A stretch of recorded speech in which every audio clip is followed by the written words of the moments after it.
नमस्कार, स्वागत आहे तुमचे आमच्या चॅनेलमध्ये। आवाज महामुंबईचा, शोध बातमीचा, कौल मनाचा। चला तर मग आमचे चॅनेल शेअर करा, लाईक करा आणि सबस्क्राईब करा।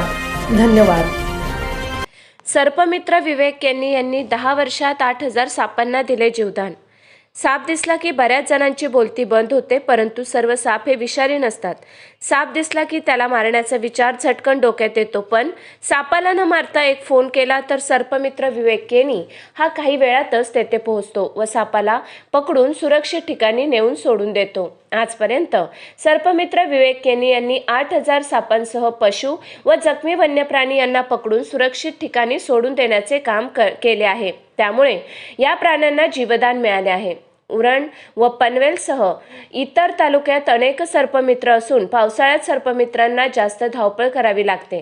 उरण तालुक्यातील कळंबुसरे येथील रहिवासी नंदकुमार तांडेल यांच्या घरामध्ये रविवारी 28 डिसेंबर साप दिसून आला। तांडेल यांच्या परिवारात लहान मुले व महिला असल्यामुळे त्यांच्यात भीतीचे वातावरण निर्माण झाले होते। नंदकुमार तांडेल यांनी निसर्गाचे संतुलन राखून सापाला मारण्यापेक्षा वाचविण्यात खरा आनंद आहे हे ध्येय बाळगत त्यांनी चिरनेर गावातील सर्पमित्र विवेक केनी यांना फोन केला।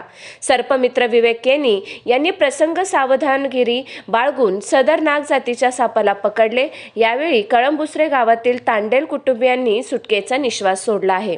सर्पमित्र विवेक केनी यांनी सदर नाग जातीच्या सापाला सुरक्षित ठिकाणी सोडण्याचे काम केले आहे। सर्पमित्र विवेक केनी यांनी मागील काही वर्षापासून जवळजवळ अनेक जातींच्या सापांना तसेच वन्य प्राण्यांना जीवदान देण्याचे काम केले असून विविध शाळांमध्ये ते साप व वन्य प्राण्यांबद्दल जनजागृती करण्याचे काम आपल्या संस्थेच्या माध्यमातून व सहकार्यांच्या माध्यमातून करत आहेत। आवाज महामुंबईचा चॅनलसाठी अनंत नारंगीकर, उरण।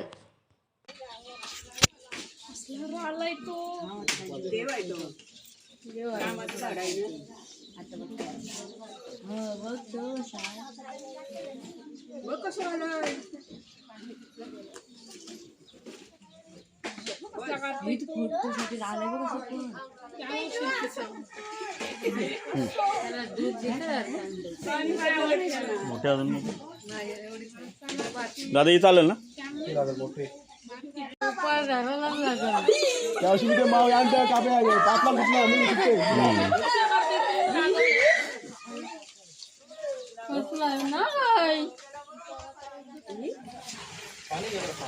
पाणी घ्या, पाणी घ्या, ते ये घ्या, बरणी घ्या पाण्याची।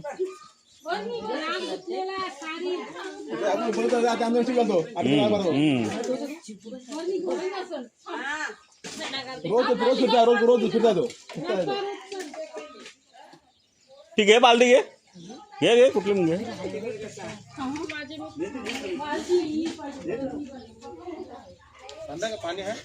पाणी आण, हा चला, चालेल चालेल। कमी कर